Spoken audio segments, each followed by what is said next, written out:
Hello, welcome to the Fish House Nation podcast. Today we're joined by Matt Peters from Matt Peters, fishwithmatt.com. Matt, welcome to the show. Hey, thanks for having me on, Chris. I appreciate it. Yeah, tell us a little bit about yourself. This is the first time you've been on the show, so tell us a little bit about what you have going on.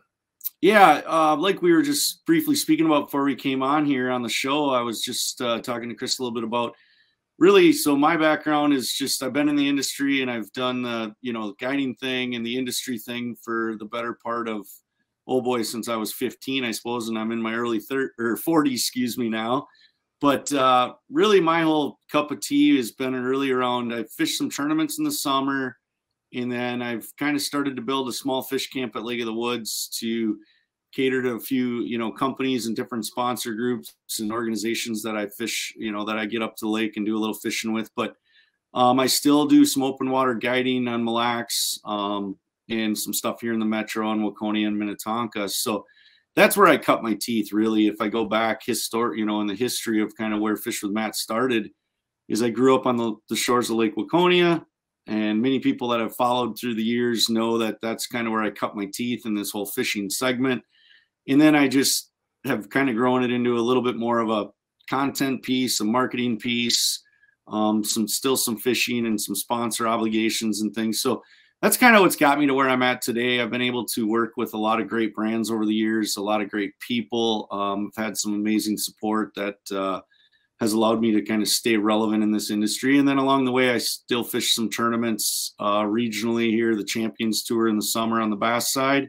And that keeps me plenty busy for a few tournaments a year. And those have been good. Scott Bonema runs that deal. It's a new format for those that don't know. And it's all catch, weigh, release on the bass side. So we have a marshal that rides with us. And every time we catch a fish, they weigh it, they record it to an app, and everybody can see the results live throughout the day. And it's really kind of how a lot of the, summer fishing's gone. And then when I'm not doing that, like I mentioned earlier, I've got a camp at Lake of the Woods and I run a little fish camp. I bought a little property up there. Just love being up there. Love how diverse it is. Lake of the Woods offers all species. If you're willing to travel, there's crappies, lake trout, walleyes, sauger. We don't catch too many bass in the winter, but we do catch a few smallmouth as, we get closer to March. But it's so diverse. The one thing people ask me all the time is, why do you like, being at Lake of the Woods? But if you're able to get into the Canadian side, which we are now that it's reopened, it's 1 million acres of water. So I always tell people, I'm like, it's a canvas that's huge. And where do you want to throw paint today? Like, what do you want to go do today? Weather dependent, of course. But that's the adventurous side of Lake of the Woods that just draws me back time and time again. Very good. Yeah, it's a popular time of year to get up to Lake of the Woods early on. I had a chance to go up and fish with you a couple of weeks ago. Tell us just a little bit about what's so special about early ice on Lake of the Woods. So early on when it freezes up, like we started November 27th, I think was some of our first days on the ice. And you guys got up there shortly after the ice show, so around the 9th. And that early, let's call it that first month, typically, with the fact that the Rainy River dumps into Lake of the Woods right there, and it comes from International Falls, and it comes down through Baudette, and eventually the river dumps into the lake there. In that current flow is where the bait in the fall comes. The shiners come up into the river, and with those shiners come a lot of the fish. The walleyes and sauger will travel right to the river, there's a lot of them that reside in the river, but the lake itself, it draws a major migration kind of to the south basin of the lake. And the nice thing about the early part of the first month, let's call it, of ice fishing there, this whole month of December, is typically travel's still pretty easy. You can get around. It's not, you don't have to run 20 miles to get to fish. It's all real close. Everything's pretty easy as far as that goes. And there's usually a ton of fish in that South Basin. This winter's been a little unique from the standpoint of we had a 100-year flood all of basically the summer on Lake of the Woods. And it's kind of moved some of the fish around and the way the water sets up. And so this early season on the lake side itself has been a little tougher than what we're used to for December.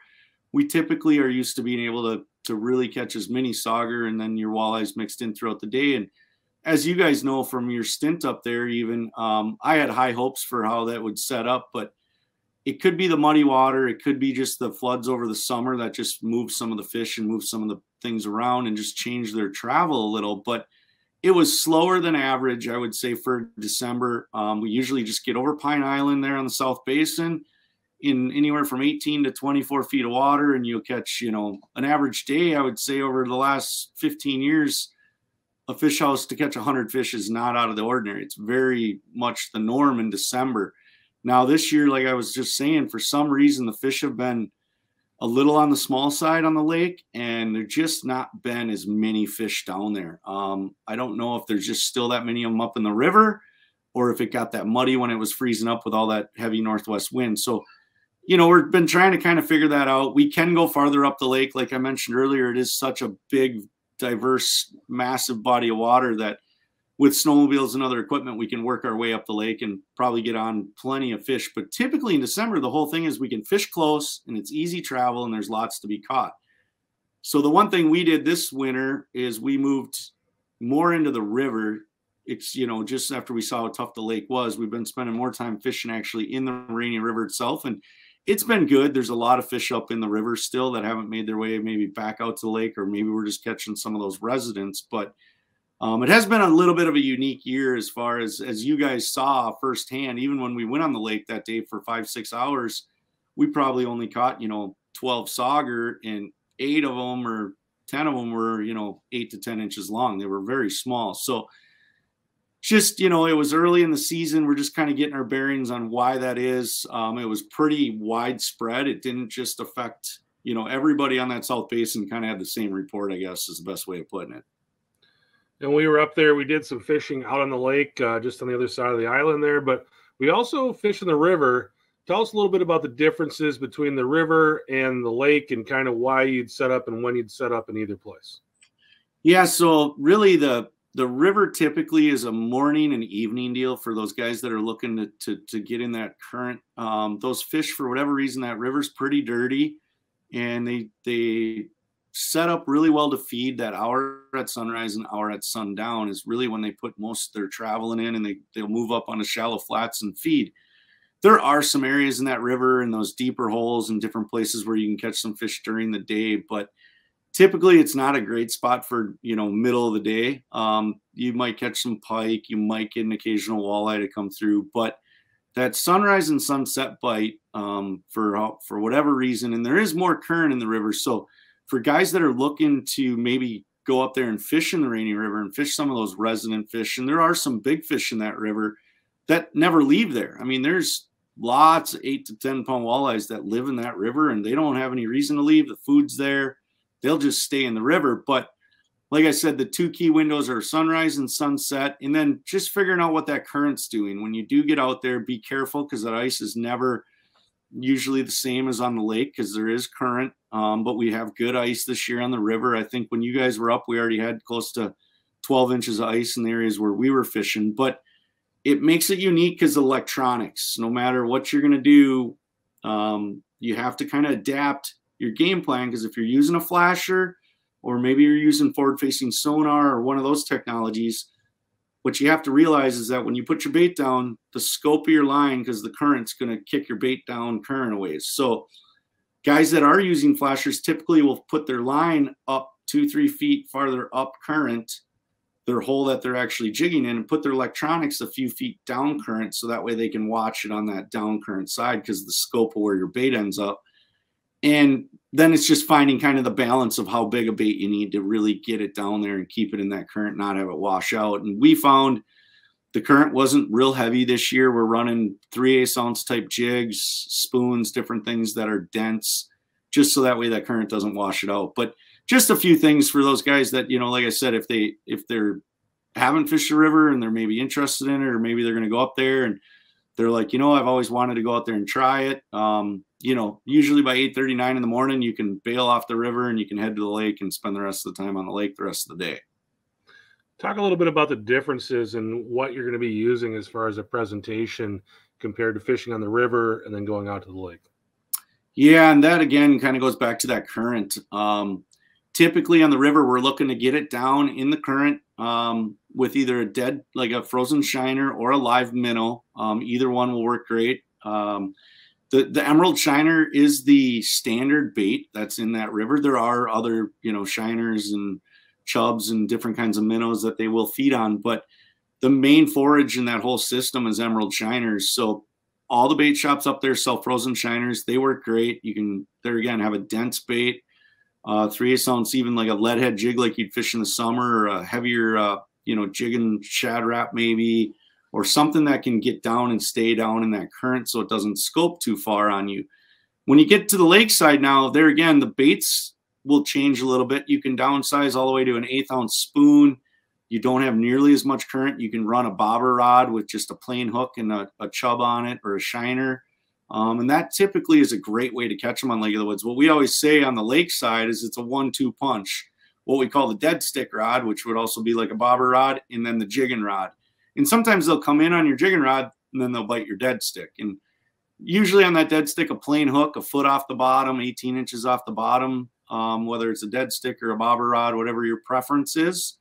On the jigging side, we downsize compared to what we would use on the river. We go to, nothing over like a 1/4 ounce, smaller spoons, anything in that gold glow, red glow, pinks. That water has that tan, like kind of goldish tint to it. So anything that, for whatever reason, gold always works good at Lake of the Woods. It must have something to do with the way that water refracts, reflects and refracts off that gold spoon, but it seems to get those fish attention.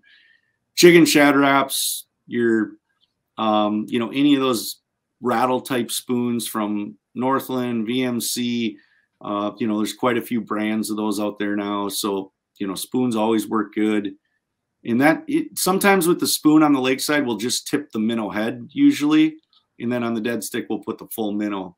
And there again, sometimes even on the dead stick, you can put the frozen shiner and they'll just swim up and eat that dead frozen shiner on the dead stick. They're very oily. Emerald shiners are oily and stinky, and you put them down in your hole on a hook, and usually a walleye or a sauger is going to come and find it. Yeah, we've been talking about gear. I want to talk about a different piece of gear, though. I pulled into your camp, and the thing that was stunning to me was the geo trackers. And then you start driving around Lake of the Woods, and you find out that this is probably like the largest density of geo and Chevy trackers per capita, maybe in the world. Everybody's using them up there. Tell us a little bit about the trackers and why you use them. Yeah, so trackers are a very sought after piece of equipment up there. I mean, we've started to acquire a few over the last few years, and it's been great. The biggest thing, you can go buy a nice side by side, and there's a lot of guys that show up with them, and they'll work and do their thing. But when it comes to the finance side, a side by side right now, loaded out with heat and everything you need, might be 40 grand. Well, these Geos or Chevy trackers, like you mentioned, that is pretty much standard running equipment up there. Are, if you can find a clean one without rust, it might be $4,500. You find a little bit of beat up one, it's $2,500. So we've acquired a few of them around that $3,000 price range, and they're very light. You can, they have 4-wheel drive, they have heat.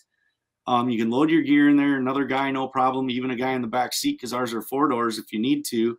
And you can kind of get where you need to go. That's they really go through quite a bit. And then if they do break down, the upside is you can drive the thing, or, if you can still drive it if it breaks down. But if you can take it right to the automotive shop, they can fix the alternator in it. They can fix the serpentine belt. They can do the brake lines. Everything can be serviced right at an automotive shop. And usually if you go down, you're not down very long. Usually one of the local guys can get it fixed within a day or two. And when you have some of these other pieces of equipment, mind you, they might work great for at your farm or some other tasks you do. Sure, that's fine to have a side-by-side for those things. But if you're specifically going to try to navigate on Lake of the Woods in that first 3 weeks or month, the Chevy Tracker or the Suzuki Samurai and some of those are just, like you said, it's the largest density. I mean, I think everyone in the country that's left gets shipped about it. Like if you can find, the guys find them in Arizona, they find them in Texas, Georgia, they get them all shipped up there, the resorts, and they're just a great piece of equipment without a lot of financial investment. And they go through a lot more than people think. And you guys drove one, you got to see kind of, they're just, load your gear in there and get in, and thing just goes along, goes through the snow so great, can pull little skid houses. So really no complaints when it comes to ice fishing. Those are the ultimate machine. I wish they still made them, because I would get one of the new versions if they still made them. But the probably biggest key to it is they're super light and they're not a ton of financial investment. And I think the 2-door ones only weigh, I think if you look it up, they're like 1,300 pounds and they're 4-wheel drive. So it's so light. They take them out. Those local guys will be driving those things on 5-6 inches ice when they first start making their trail, just getting it ready to pull everything out. They'll take them out on, like I said, 6 inches ice, no problem. They're so light. Yeah, that's crazy. Yeah, they are a lot of fun to cruise around on the lake. The other thing that we saw that you're running is skid houses. Tell us a little bit about the advantages of going to a skid house out on Lake of the Woods. Yeah, so because I have that property there, I'm in a position where I have a place to store them. That's the nice thing. I don't have to lug them back and forth or really trailer them because I'm so close to the lake. I can basically just take them right down the lake, and when I'm done, bring them right back to my property. But the biggest advantage with that skid house is that they're light. You can get them out early with a tracker. You can take them out on 8-10 inches ice, and it disperses the weight well, gives you lots of room. They're pretty bulletproof, right? There's not a lot of, there's really nothing to it that you can ruin per se. Maybe you could tear the runners off it eventually, but we've had skid houses up there for the last 5-6 years, aluminum style skid houses, and they're just the mobility, the functionality, the weight, all those things. It checks all those boxes. And we're seeing a kind of a pretty heavy trend in the skid house thing, because guys just find they're easy to move from spot to spot. There's not a bunch of moving parts, and they're light. Like a lot of these are even able to be pulled with snowmobiles, like the bigger 4-stroke or even 2-stroke utility snowmobiles that are made from all the brands now.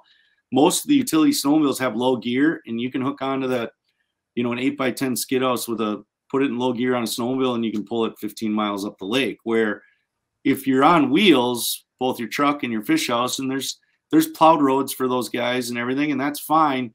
But then you're kind of just in that constraint of with the rest of the guys that are off that plowed road. If you have a skid house and the means to get them around, you can get a little more off the beaten path. And that's really what we're after. And they're so light, they just float over the top of everything. You can kind of take them anywhere. And in there, again, they're not 50 grand. You can get into them. There are some higher end skid houses now from Polar Fox, and I think Core's making some, and different brands that makes them pretty well finished, pretty amazingly finished skid houses. But if you want to start with a basic aluminum spray foam house, you can have a really nice house that they put the catch covers in them and everything you need, the heater, everything, and you're out the door for 8 to 10 grand, and you're off to the lake with a beautiful setup. Yeah, it's really nice. One of the things that I really enjoyed about fishing up there with you is, we cruised out there and you had the heat rolling already, holes drilled, and you just kind of sit down and start fishing. Tell us a little bit about what it's like. I guess tell our audience a little bit about what it's like to go fishing with you. Well, so typically if I'm there, like you said, and I know I've got some friends or some guests coming in, I'll have some equipment on the lake, and I'll have kind of scout fished usually for a day or maybe a day and a half, kind of find where some fish were. In that particular situation in the river there, we had found a pretty good little area where some walleyes were using this one edge in the river. So we were, we knew we could catch some fish at sunrise and sundown along there. And so we're like, well, we kind of got that figured out. The other skid house we had also up in the river at the time, we were planning to take to the lake, but we had gone there and scout fished on the lake for a day and really just struggled. So the best, for when people come in, what I'll do is I'll have kind of a house set up and the heat's on because I'm there, and I've usually fished for a day, kind of found where some fish are at. And ideally, like you said, get in and have your boots and have your gear, but we call it slipper fishing. Once you get pulled up and you get out and you walk in, ideally the heat's on, sit down in a chair, put your slippers on, and settle in for a little while.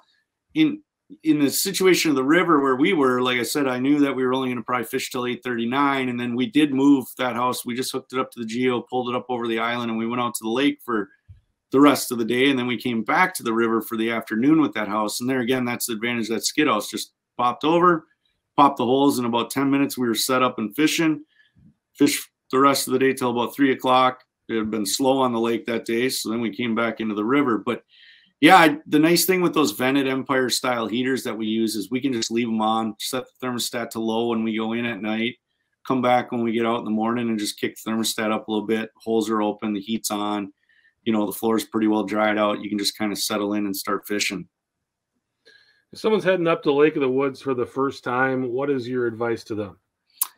Check with some of the local, if you've never been there, the best thing to do is figure out which area you want to go to. The area where we were is out of Wheeler's Point, right off the Rainy River there. It's a very sought after area. A lot of people do come to that area, but then you do have some other access points to get on the lake. There's another one to the west that's like Long Point area, and there's some resorts over that way. Then you have the Spring Steel area, and then all the way over towards War Road. So there is a vast area there over about 25 miles that you can kind of access the lake from different areas. We're in that Wheeler's Point area. There's a lot of resorts there. There's some really nice maintained roads by those resorts to allow people to get out with their trucks and wheelhouses. Adrian's, for example, does a great job. They maintain the main road off the south end there off Wheeler's Point. And, they charge $15 and you can go up and down, access their road. If you're going to go up there to stay at a resort, there's lots of options. There's resorts all up and down the river there, and all the resorts have the equipment if you want to, where you can book fishing and lodging with them. You get up in the morning, they feed you breakfast, you get in one of their people haulers or a bombardier, and they take you out to a fish house and drop you for the day, and you fish, and they pick you up and they bring you in. That's kind of one way of doing it. If you're doing it on your own, like I said, check with Adrian's or any one of those resorts, depending on the area of the lake that you want to access that. Log Cabin Bait does a great job with information too for those guys. Right there before the end of the road, before you hit the lake, the bait shop there, they've got propane, bait, rods and reels, tackle, whatever you might have forgot that you don't have with you.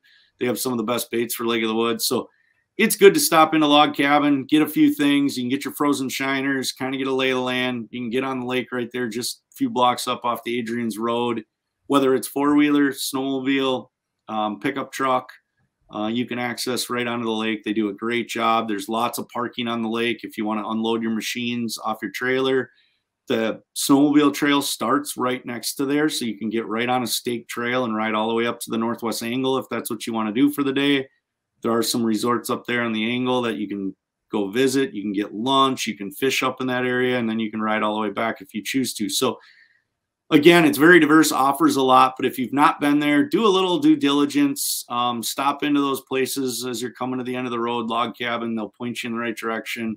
Check with Adrian's. They've got the main plowed road. You can kind of get off that and find some areas to fish. And throughout the year, the way it works is they kind of start the road, let's say, a mile over the island, and then this next week, they'll bump it 2 miles or 3 miles. And by the end of February, that road will be close to 20 miles long up the lake, going straight north up the lake. So they just kind of keep going up all darn winter long.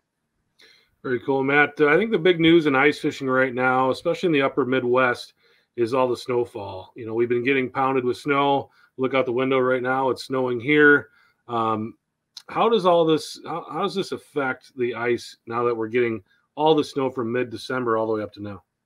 Yeah, Chris, that's actually something that I'm sure a lot of the listeners and different people are keeping their eyes on, because they're seeing stuff on social media about, how wet it is, or, flooding on some of these lakes, or maybe even the sheet of ice on some of the lakes got so much snow it actually sunk the sheet of ice a little bit. And now the snow is kind of just all slush or wet. And we've had that this last 10 days or a week and a half. Right shortly after you guys left, it started snowing and it didn't stop. We ended up with about 12 or 14 inches of snow, very heavy, wet snow on Lake of the Woods. And so really what it did is it added some slush on top. Between that snow and the ice, we had some slush. We did have to block the houses a little higher to get them up out of that slush. We have to move them onto what we call fresh ice more often. But the one thing that I would tell anybody that's going there, again, check with those resorts and stuff, because those guys work diligently day and night to get it knocked back. And what we mean by that is they get it opened up and some trails cut and different things, because once you've compacted the snow or plowed it or knocked it back, it allows the air and the insulation out of it, and then it can freeze again. Well, this morning, I think I looked at the weather and it was about 26 below in Baudette. So I'm guessing that most of that moisture that we were having underneath that snow at Lake of the Woods particularly is probably firmed up and gotten pretty hard now, and there will still be spots where there'll be a crust you can break through, and then you're in some slush. So it's not perfect conditions. It's not ideal for what we want as ice fishermen in the state of Minnesota in December. We see this about once every usually 3 or 4 years, where we see a lot of our lakes get kind of ruined by the heavy wet snow because we get so much water that comes up. People say, well, how do you get water up? The best way to put it is the sheet of ice has too much weight on it. Anywhere there's a hole or a crack, it's sagging the ice so much that water is coming up to whatever the level the water wants to be at, the standard level of water. So if the ice is getting so much pressure and sagging from the weight of the snow, you're going to get slush and moisture that seeps up through anywhere there's a crack. It's inevitable. And unfortunately, I think the whole central part of Minnesota, and I'm sure areas of Wisconsin there, northern Wisconsin, central Wisconsin, all ended up with so much snow here a week and a half ago, that a lot of the lakes are going to be tough sledding. It's going to be pretty tough to get around. I mean, until we get enough cold. The one thing I can tell you is if you do make a trail out and you're able to get it knocked down and kind of get the insulation out of it, usually within a day or two, that trail will be good. So I tell guys, I'm like, if anything else, cut yourself a trail, and it might be tough sledding the first few times, but once you get that trail cut and it gets firmed up, you'll be good to, come to and from. But it's not going to make getting around really great. And I think we're going to see a lot of the lakes in central Minnesota and throughout parts of our state that won't get a whole lot of pressure because guys just aren't going to be able to access it the way they want to without getting stuck. So hopefully we continue to get lots of cold, and that insulation factor of the snow doesn't end up totally ruining our season. I think we get enough below freezing temps here, below zero, we'll see it harden up pretty good, and we'll still have a good season ahead of us. Yeah, that was my next question. You talked about not getting a lot of pressure because it's tough to get out there. How do you think all this is going to actually affect the fishing for people who do get out there? Yeah, I think it'll be good. I think the guys that do get out have the means to get to the areas and the spots and kind of have the, they know what to do and how to do it to get around, or the means of, even if they do get stuck, getting unstuck, or maybe they go with the buddies so they have multiple machines. So if one gets stuck, they can pull the other guy out. But those groups of guys that put in the effort and do get out are going to, they're going to reap the benefits, because anybody that had interest in going, but maybe they don't have the right snowmobile, or they feel their snowmobile is going to get stuck, or they had a four-wheeler and now their four-wheeler is just on wheels and they're like, well, I can't take that. I'll be stuck the whole time. So if you lose some of those anglers that just aren't able to get out or don't have the means or the equipment to get where they want to get, there again, Lake of the Woods has an answer, though. If you still want to go and you can't do it on your own, there are resorts that will get you to and from, to a fish house, and you can still get out and enjoy the sport of ice fishing. But I think you'll see a lot of those lakes with much less pressure than what they typically would see in December, because usually December is the easiest month to get around. We haven't usually got this much snow. I think we did see this happen maybe 2 years ago, where we had a lot of lakes get pretty flooded and pretty slushy. So it's going to be, like I said, tough sledding for some of those areas. And those guys that get out and put the work in, they'll reap the benefits. They're going to see the fish are still going to feed. You're still going to be able to, they still got to eat the walleyes and whatever, crappies, sunfish, whatever it is that you want to pursue. Those fish are going to still be feeding. So if you can get out there and you can get to the areas you want to, I think fishing will be really good for those people. And for those that can't get to those spots, maybe, or their lake got too flooded, or their equipment just won't get them to where they want to get, I would recommend, like I say, check with trying to get out ice fishing with one of, a resort at, there's lots. Leech has got resorts, Winnebagosh, lots of areas in Wisconsin. Just find a spot that you can take maybe the family or your buddies and try to go through a resort if you can't get out otherwise. Well, Matt, it's good having you on the show. Of course, really fun to get up there with you. Appreciate you inviting us up and coming on the show today. Is there anything that you wanted to talk about today that we didn't cover yet? No, I don't think so. I think you touched on a lot of really good points that I was able to hopefully give some insight to the ice angler guys that are wondering what these places look like right now and what this snow has affected these conditions. And there again, I haven't been to all the lakes. I do talk to quite a few guys to get some intel as far as what some of these lakes are doing. As far as fishing goes throughout the rest of the state, it sounds like the bite for crappies and walleyes and much of the rest of the state's been phenomenal if you can get out and get to your areas. So yeah, I just recommend everybody to gear up and get ready to go, because there's more cold in the forecast, and I think the fishing's going to be good over the next 6-8 weeks. So get your hogger out and get yourself ready here post holidays to go chase a few around. Well, very good. He's Matt Peters. You can find him at fishwithmatt.com. Appreciate you coming on, and have a great season. Thanks, Chris. I appreciate everything.